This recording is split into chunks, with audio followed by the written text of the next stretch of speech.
அன்பிற்குரிய சகோதரர்களே சகோதரிகளே, நமது உயிரினும் மேலான கண்மணி ரசூலுல்லாஹி ஸல்லல்லாஹு அலைஹி வஸல்லம் அவர்கள் அல்லாஹ்விடம் பல்வேறு விஷயங்களிலிருந்து பாதுகாப்பு தேடியிருக்கிறார்கள். அதில் முக்கியமான ஒரு கெட்ட குணம் கஞ்சத்தனம். கஞ்சத்தனம் என்பது வெறுமனே பணத்தை செலவு செய்யாமல் இருப்பது மட்டுமல்ல.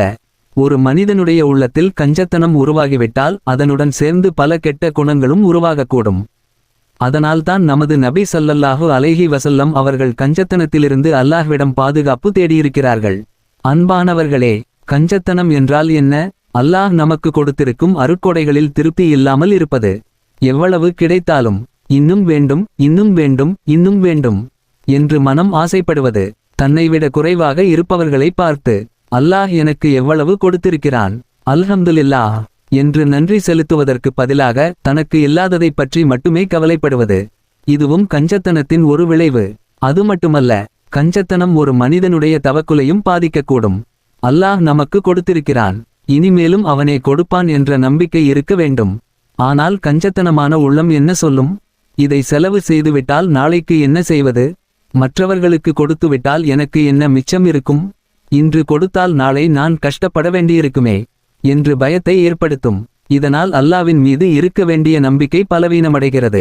அன்பானவர்களே, கஞ்சத்தனம் ஒரு மனிதனை மற்றவர்களுடைய உரிமைகளை நிறைவேற்றுவதிலிருந்தும் தடுக்கிறது. தனக்காகவே செலவு செய்ய மிகவும் கணக்கு பார்க்கும் ஒருவர் தன்னுடைய மனைவி, பிள்ளைகள் மற்றும் உறவினர்களுக்கான உரிமைகளை கூட சரியாக நிறைவேற்ற முடியாமல் போகலாம். மற்றவர்களுக்கு செய்ய வேண்டிய உதவிகளை பற்றி சொல்லவே வேண்டியதில்லை. அதனால்தான் கஞ்சத்தனம் ஒரு தனிப்பட்ட குணம் மட்டுமல்ல, அது குடும்பத்தையும் பாதிக்கும், உறவுகளையும் பாதிக்கும், சமூகத்தையும் பாதிக்கும், ஒரு மனிதனுடைய உள்ளத்தையும் பாதிக்கும். அன்பான சகோதரர்களே, அல்லாஹ் குர்ஆனில் நமக்கு மிக அழகான ஒரு விஷயத்தை கற்றுக் கொடுக்கிறான். ஷைத்தான் மனிதனுக்கு வறுமையை பற்றி பயம் காட்டுகிறான். நீ செலவு செய்யாதே, நீ கொடுக்காதே, நீ உன்னிடம் இருப்பதை வைத்துக்கொள், செலவு செய்தால் நீ ஏழையாகிவிடுவாய் என்று பயத்தை ஏற்படுத்துகிறான். ஆனால் அல்லாஹ் என்ன வாக்குறுதி கொடுக்கிறான? அல்லாஹ் தன்னுடைய மன்னிப்பையும் அருளையும் வாக்களிக்கிறான். எனவே ஒரு முஃமின் கொடுப்பதற்கு முன்பு என்னிடம் இது குறைந்து விடுமோ என்று மட்டும் சிந்திக்கக்கூடாது.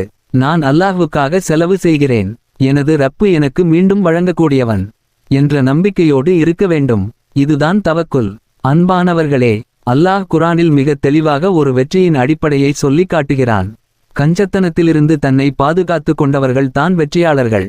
ஒரு மனிதனிடம் நிறைய செல்வம் இருக்கிறது என்பதுதான் உண்மையான வெற்றி அல்ல. அந்த செல்வத்தை வைத்துக்கொண்டு அவன் எப்படி வாழ்கிறான் என்பதுதான் முக்கியம். அல்லாஹ் கொடுத்ததை எண்ணி நன்றி செலுத்துகிறானா? தேவைப்படுபவர்களுக்கு உதவுகிறானா? தன்னுடைய குடும்பத்தின் உரிமைகளை நிறைவேற்றுகிறானா? உறவினர்களை கவனிக்கிறானா? ஏழைகளையும் பலவீனமானவர்களையும் நினைக்கிறானா? இதுதான் ஒரு முஃமினுடைய உயர்வை காட்டுகிறது. அன்பானவர்களே, நமது முன்னோர்களில் பலர் விசாலமான உள்ளத்தோடு வாழ்ந்தார்கள். அவர்கள் கொடுத்து கொடுத்தே புகழ் பெற்றார்கள். அரபு இலக்கியத்தில் கசீருர் ரமாத் என்று ஒரு அழகான சொல் பயன்படுத்தப்படுகிறது. அதன் பொருள் அதிகமான சாம்பல் உடையவர். அது ஏன்? ஒரு வீட்டில் தொடர்ந்து விருந்தினர்களுக்காக உணவு சமைக்கப்பட்டால் அடுப்பில் நெருப்பு தொடர்ந்து எரியும். அதனால் சாம்பலும் அதிகமாக இருக்கும். எனவே அதிகமாக விருந்தளித்து பிறருக்கு உபகாரம் செய்பவர்களை புகழ்ந்து கசீருர் ரமாத் என்று கூறுவார்கள். இதிலிருந்து நாம் ஒரு விஷயத்தை புரிந்து கொள்ளலாம். ஒரு மனிதனுடைய செல்வம் அவனுடைய பெயரை நீண்ட காலம் நிலைத்திருக்கச் செய்யாது. ஆனால் அவன் செய்த நன்மைகள் அவனுடைய பெயரை தலைமுறைகள் கடந்தும் நினைவில் வைத்திருக்கச் செய்யலாம். இதற்கு வரலாற்றில் புகழ்பெற்ற உதாரணமாக ஹாத்தம் தாயியை குறிப்பிடுவார்கள். அவர் மிகப்பெரிய கொடையாளியாக அறியப்பட்டவர். ஒரு காலத்தில் அவருடைய பகுதியில் கடுமையான பஞ்சம் ஏற்பட்டதாக வரலாற்று செய்திகள் கூறுகின்றன. மக்களுக்கு உணவு கிடைக்காத அளவுக்கு கஷ்டமான நிலை. அந்த நேரத்தில் ஒரு குடும்பம் அவரிடம் வந்து, நாங்களும் பல நாட்களாக உணவு இல்லாமல் இருக்கிறோம், எங்களுடைய குழந்தைகளும் பசியால் தவிக்கிறார்கள் என்று கேட்டதாக கூறப்படுகிறது. அவருடைய வீட்டிலும் வசதி அதிகமாக இல்லை. அவரிடம் இருந்தது ஒரு ஒட்டகம். அந்த ஒட்டகத்தையே அறுத்து அந்த குடும்பத்தினருக்கும் மற்றவர்களுக்கும் உணவாக வழங்கினார் என்று வரலாறு கூறுகிறது. தன்னிடம் இருப்பதை பாதுகாப்பது மட்டும் பெருமை அல்ல, தேவைப்படுபவர்களுக்கு அதை பகிர்ந்து கொடுப்பதுதான் உண்மையான உயர்ந்த மனப்பான்மை. அதனால்தான் அவருடைய கொடை இன்றும் வரலாற்றில் பேசப்படுகிறது. அன்பானவர்களே, நமது வாழ்க்கையிலும் இதே பாடம் பொருந்துகிறது. நாம் எல்லோரும் கோடீஸ்வரர்களாக இருக்க வேண்டிய அவசியமில்லை. நம்மிடம் அதிகமான பணம் இருக்க வேண்டிய அவசியமில்லை. ஒரு சிறிய உதவியாக இருக்கலாம். ஒரு ஏழைக்கு உணவு கொடுக்கலாம். ஒரு தேவையுள்ளவருக்கு துணி வாங்கி கொடுக்கலாம். ஒரு மாணவனுக்கு கல்வி உதவி செய்யலாம். ஒரு நோயாளிக்கு தேவையான உதவி செய்யலாம். ஒரு உறவினரின் கஷ்டத்தில் துணையாக நிற்கலாம். சில நேரங்களில் பணம் கொடுக்க முடியாமல் போகலாம். அப்போது ஒரு நல்ல வார்த்தை பேசலாம். ஒருவருடைய மனதை காயப்படுத்தாமல் இருக்கலாம். ஒருவருக்கு தேவையான நேரத்தில் நம்முடைய நேரத்தை கொடுக்கலாம். இவையும் நன்மைகள்தான். அன்பான சகோதரர்களே, கஞ்சத்தனத்திலிருந்து பாதுகாப்பு தேடுவது ஏன் மிகவும் முக்கியம் என்பதை நமது நபி ஸல்லல்லாஹு அலைஹி வஸல்லம் அவர்களின் வழிகாட்டுதலிலிருந்தும் நாம் புரிந்து கொள்ள முடியும். ஒரு முஃமின் தன்னுடைய உள்ளத்தை அடிக்கடி பரிசோதித்துக் கொண்டிருக்க வேண்டும். நான் அல்லாஹ் கொடுத்ததில் திருப்தியாக இருக்கிறேனா? மற்றவர்களுக்கு கொடுக்கும்போது என் மனம் கஷ்டப்படுகிறதா? என்னிடம் இருக்கும் செல்வத்தை இழந்து விடுவேனோ என்ற பயம் எனக்கு அதிகமாக இருக்கிறதா? என் குடும்பத்தினரின் உரிமைகளை நான் சரியாக நிறைவேற்றுகிறேனா? தேவைப்படுபவர்களை பார்த்தும் நான் உதவி செய்யாமல் கடந்து செல்கிறேனா என்று நம்மை நாமே கேட்டுக்கொள்ள வேண்டும். அன்பானவர்களே, கஞ்சத்தனத்திலிருந்து பாதுகாப்பு பெறுவதற்கு ஒரு அழகான துஆவை நாம் அதிகமாக கேட்க வேண்டும். நமது நபி ஸல்லல்லாஹு அலைஹி வஸல்லம் அவர்கள் கஞ்சத்தனம் போன்ற கெட்ட குணங்களிலிருந்து அல்லாஹ்விடம் பாதுகாப்பு தேடியிருக்கிறார்கள். நாமும் அல்லாஹ்விடம் பாதுகாப்பு தேடுவோம். اللهم إني أعوذ بك من البخل. اللهم إني أعوذ بك من البخل. யா அல்லாஹ், கஞ்சத்தனத்திலிருந்து நான் உன்னிடம் பாதுகாப்பு தேடுகிறேன்.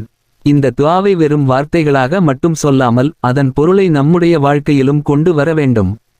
அல்லாஹ் கொடுத்ததை நினைத்து அல்ஹம்துலில்லாஹ் சொல்ல வேண்டும். தேவைப்படுபவர்களுக்கு நம்மால் முடிந்த அளவு கொடுக்க வேண்டும். குடும்பத்தினருடைய உரிமைகளை நிறைவேற்ற வேண்டும். உறவினர்களை கவனிக்க வேண்டும். ஏழைகளையும் தேவையுள்ளவர்களையும் மறக்கக்கூடாது. அன்பானவர்களே, ஒரு விஷயத்தை நினைவில் வைத்துக் கொள்ளுங்கள். கஞ்சன் மனிதன் பணத்தை சேமித்ததாக நினைக்கலாம். ஆனால் சில நேரங்களில் அவன் இழப்பது பணத்தை விட பெரிய விஷயங்களாக இருக்கலாம். அவன் அன்பை இழக்கலாம், உறவுகளை இழக்கலாம், மக்களின் நம்பிக்கையை இழக்கலாம், சமூகத்தில் கிடைக்க வேண்டிய மரியாதையை இழக்கலாம். அதற்கு மேலாக அல்லாஹ் கொடுத்த அருட்கொடைகளுக்கு நன்றி செலுத்தும் வாய்ப்பையும் இழக்கலாம். ஆனால் விசாலமான உள்ளம் கொண்ட ஒருவர் கொடுக்கும்போது அவர் வெறுமையாகிவிடுவதில்லை. அவர் ஒரு துஆவை பெறுகிறார், ஒரு நல்ல பெயரை பெறுகிறார், ஒருவருடைய கண்ணீரை துடைத்த நன்மையை பெறுகிறார், அல்லாவின் திருப்தியை நாடுகிறார். இதுதான் உண்மையான செல்வம். அன்பான சகோதரர்களே, சகோதரிகளே, நம்மிடம் இன்று இருக்கும் செல்வம் நிரந்தரமானது அல்ல. ஒரு நாள் நாம் இந்த உலகத்தை விட்டு செல்ல வேண்டியவர்கள். நம்முடன் செல்லப்போவது நம்முடைய பணம் அல்ல, நம்முடைய வீடு அல்ல, நம்முடைய வியாபாரம் அல்ல, நம்முடைய வங்கி கணக்கு அல்ல. நம்முடன் வருவது நம்முடைய அமல்கள் மட்டுமே. எனவே அல்லாஹ் நமக்கு கொடுத்த செல்வத்தில் இருந்து நம்மால் முடிந்த அளவு நன்மையை செய்து கொள்ள வேண்டும். ஒரு தேவையுள்ளவருக்கு உதவி செய்யும்போது என்னுடைய பணம் குறைகிறது என்று நினைக்காமல் அல்லாஹ் எனக்கு ஒரு நன்மை செய்யும் வாய்ப்பை கொடுத்திருக்கிறான் என்று நினைக்க வேண்டும். இதுதான் ஒரு முஃமினுடைய பார்வை. அன்பானவர்களே, நமது உள்ளம் விசாலமாக இருக்க வேண்டும்.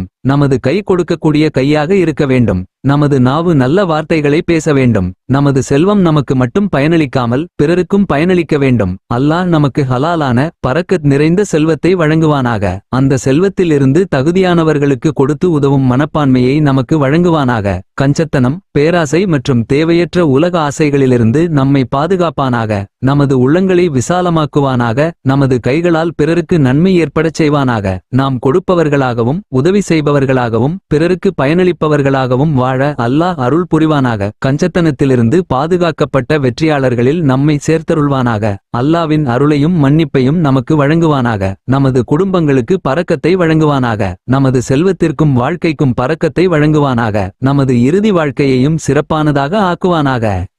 இந்த வீடியோ உங்களுக்கு பயனுள்ளதாக இருந்தால் தயவுசெய்து லைக் பண்ணுங்கள், ஷேர் பண்ணுங்கள். மேலும் இப்படி பயனுள்ள இஸ்லாமிய உள்ளடக்கங்களுக்கு சப்ஸ்கிரைப் செய்ய மறக்காதீர்கள்.